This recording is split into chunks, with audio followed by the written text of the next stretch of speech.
During the Spanish-American War, African Americans had fought next to whites and were beginning to use their skills and newfound freedom to become respected, productive members of society. They had begun to hold positions of power in various jobs that had previously been held by whites only. However, many white Southerners were horrified that people they had once owned were now their equals. In 1865 and 1866, the years following the Civil War, white people still wanted to limit the rights of African Americans, even after the recent abolishment of slavery. State legislators passed laws known as Black Codes to restrict the rights of these freed African Americans. Black Codes were basically designed to solely criminalize black life in the South, to make it essentially impossible for any African American to not be in violation of some law at almost any given time. Black Codes were essentially harsher than Jim Crow laws. They made it a crime for blacks to be out after a certain hour for possessing a weapon of any kind, and for vagrancy. They could be arrested for speaking too loudly in the presence of women, for walking too closely to railroad tracks, and even for selling their own farm products after dark. If you had a certain job skill, you had to buy a permit to be able to work. If you were caught operating without a permit, you could be arrested under the Black Codes.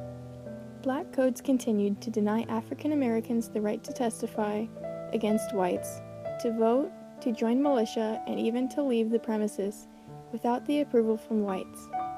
If African Americans were caught breaking these laws, they would be whipped or sometimes even hung under certain circumstances. The Black Codes varied from state to state, but they all had the same purpose: to subject the free blacks to their own kinds of control. This was a tool that was used to keep blacks in fear and to take away their newly gained independence. Black Codes made it impossible for African Americans to participate in mainstream American life without a meaningful way. They were meant to force them back into labor and keep them out of political discussion. Black Codes were repealed and followed by the Civil Rights Act of 1866.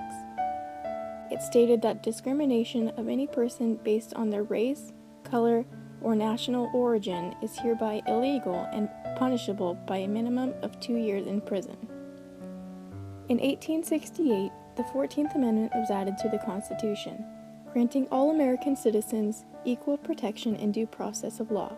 Nearly 100 years later, on August 28, 1963, Martin Luther King Jr. addressed his famous "I Have a Dream" speech to raise awareness of the continued issue of segregation, attempting to put an end to it.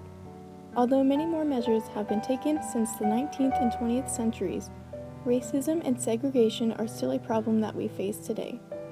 On August 9, 2014, 18-year-old Michael Brown was shot and killed by white police officer Darren Wilson in Ferguson, Missouri.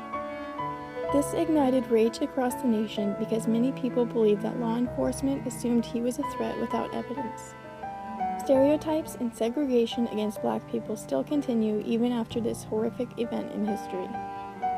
Innocent people like Martin Luther King Jr. and Michael Brown are being killed without cause and being seen as dangerous, all because of their race and skin color.